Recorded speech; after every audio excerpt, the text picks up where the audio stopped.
If you're new to something, it's often right to be doing it a little bit wrong. And in fact, is a little bit wrong if what you're doing looks perfectly right. This can sound kind of tangled, and so let's unpack it. And what I'm getting at is the kind of thing which in educational circles is referred to as scaffolding. And scaffolding, of course, is an architectural word from when a building's being constructed. And you see those wooden planks out around the edges where they have the metal bars and the frames and the ladders set up all around the outside of the building. It's temporary construction, which enables the more permanent construction to go more smoothly. You'll often see them underneath archways, underneath bridges, alongside the sides of buildings while they're working on the outer edges of it. And scaffolding in an educational context is things where we learn something with the actual long-term intent of tearing it back away. Because in the process of having it there, we're able to do a better job of building the firmer thing to last. What often happens instead, and you'll see these kind of comments on some of my videos all the time, where you'll see some of these people fire back at me on Twitter. There are people who, and to their credit, are probably darn good at their jobs, experienced in their roles, but have in many cases never been a teacher, never trained somebody else, never had a student, or at the very least, maybe have only ever done so in some sort of rough institutionalized context where they have like a semester to work with them, they have some sort of tight curriculum deadlines, and so they have to skip steps with them and not be held accountable long-term to find out what are the consequences long-term of the way that they taught them with their techniques. Because particularly the kind of techniques that I teach and the way that I believe in teaching it, and I've seen results from working with people now for years from this kind of stuff, is that when you're a beginner, if what you're told, so this is the way not to do it, it's the reason why it needs to look wrong at first. If what you're told is, it should look like this and don't make it look like that. Memorize these patterns. Make it look like this, don't do that. The problem with this thinking is it's parroting. It's very surface level. It's very superficial. It can create the illusion that someone understands things that they don't. And they don't understand them, and that's evident when it becomes time to do something where maybe there's a good reason to not use this approach that you're supposed to be using by the dogmatic approach, or that there's actually maybe a good reason to do this other approach that maybe you're told to not use. But the only way that contextual understanding develops is if you only experiment at first with running headfirst into some of those tangles that those more sophisticated patterns exist to help us overcome. That the learning never sits and never sticks unless you first run into the problem that pattern was there to solve. So then you can find out firsthand, aha, you know what, I'm working on this 5-month-long project. And early on, I cut some corners. I took some shortcuts. Maybe I even felt I was being clever. But it's come back to bite me. It's causing me problems now. And that's the perfect moment when learning to then acquire those new techniques. I've seen the ripple effects of how I started it. How might I do it differently next time? What patterns exist to solve this actual problem that I have personal experience with?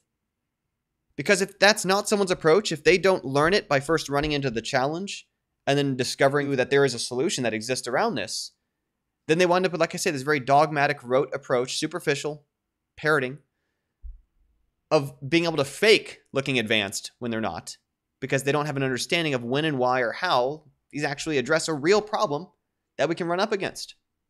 This is the sort of thing, too, that in any kind of training, right? I mean, if someone's a boxer, they don't start boxing by watching videos of professional boxers and just trying to copy their movements exactly. It's not the process of becoming a competent boxer, right? That's not how training works. You don't just mimic their movements. I mean, so in general, like, and again, I learned a lot of my examples. It's part of how my pedagogy is trained or is derived from in martial arts, right? Like a white belt there's a way a white belt's supposed to strike or grapple or otherwise, but it's not at all the same as the way a black belt should be doing those things. They're scaffolded. They're being taught in a way that when you get more advanced, you can replace and build upon and further from. Or it'd be like, heck, in maths, right? So, and this is not at all to say that a beginning programmer should be thought of as a first grader or any sort of absurdity like that. But it's that there's a progression to learning anything, right? There's time between, I don't know this field yet, and I'm now advanced at it. And that gradient between, everyone passes through a progression of their skills. And in maths, just because that's something that we all have had to be force-fed in our lives through math courses, it's something that early on, children are allowed to write 4 plus 4 plus 4 plus 4, right? They're allowed to write that to then run into the situation of when and why multiplication is useful. And then as they get a little bit older, they're allowed to write 4 times 4 times 4 times 4 before it's then introduced as to, okay, well, there's another way we can write this. Now that we understand what that is, here's why we use exponents. Here's when and how exponents are actually a way of repacking something we already have a deeper understanding of the fundamentals of.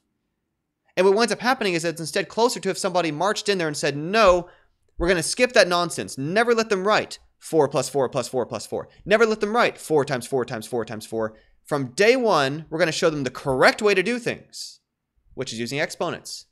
It goes over their heads. They don't understand it. They don't have an understanding of the context. They don't have a way to reuse it. They don't have a deeper sense of the numbers because they've not been able to settle in on practicing and running into for themselves that there's a reason why these other forms of notation exist.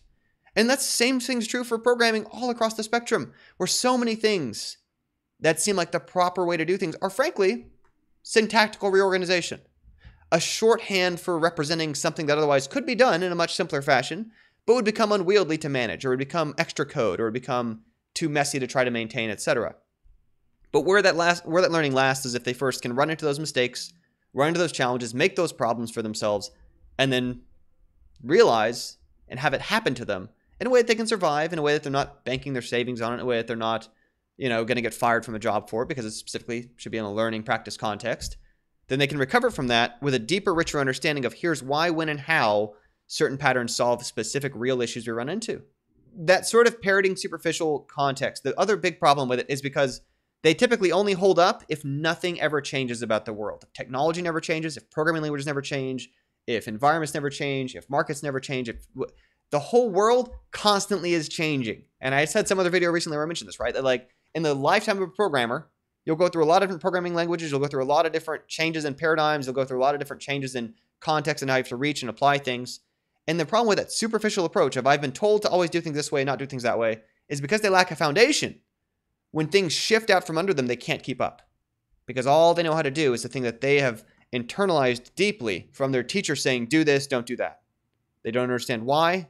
They don't have a deeper understanding or recognition of what's really going under the hood, of how those parts fit together, of what effort they're saving, of what situations they're to address.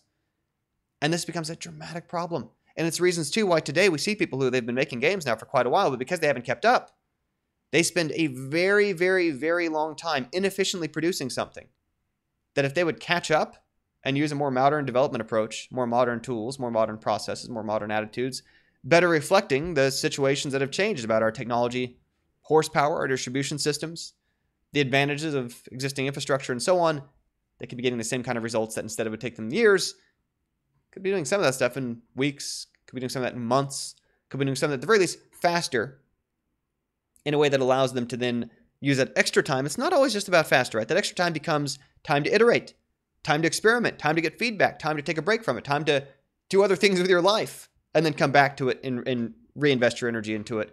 Time to try 3 or 4 or 5 different patterns to see what's working, to see what to keep. Those are all benefits that come from the fluency and benefits of realizing that you're going to always be relearning. And I think part of what the problem is, part of what people are worried about when they want to force those patterns on people of do this, don't do that. And when they're trying to make their students essentially skip steps and simulate being more experienced than they are, it's from a fear that comes from not giving those students enough credit that scaffolding is going to become solidified and a permanent part of their architecture, to go back to our opening example, right? They're worried that they're never going to be able to tear down that scaffolding from under the bridge, from under the arch, from around the outside of the building, that the building is going to be hideous because it's going to be surrounded by scaffolding, that their long-term skills are going to be ruined by the initial methods that were learned as scaffolding. That's not how brains work. That's not how human beings work. When people are doing college-level math, they are absolutely replacing huge swaths of ways that they did things when they were younger. Because people learn. Because we build on things. Because people change. People can continue to develop their skills. But in order to do so, they have to have a foundation. Otherwise, when you rip things out, there's nothing left underneath it. So when you're new, it's okay for it to be a little bit wrong. In fact, that's probably how the way it ought to be. So that's it for now. Chris Leon here. Hope you're doing well. I'm going to be traveling for the next week or two with some family. So I'll probably have another video that I've either recorded last week, maybe record a second one today or something. But, try to keep those up. But in case my schedule seems a little bit off briefly, that's going to be what's going on there. Aside from that, look forward to playing games in the future. Thanks for tuning in. Bye for now.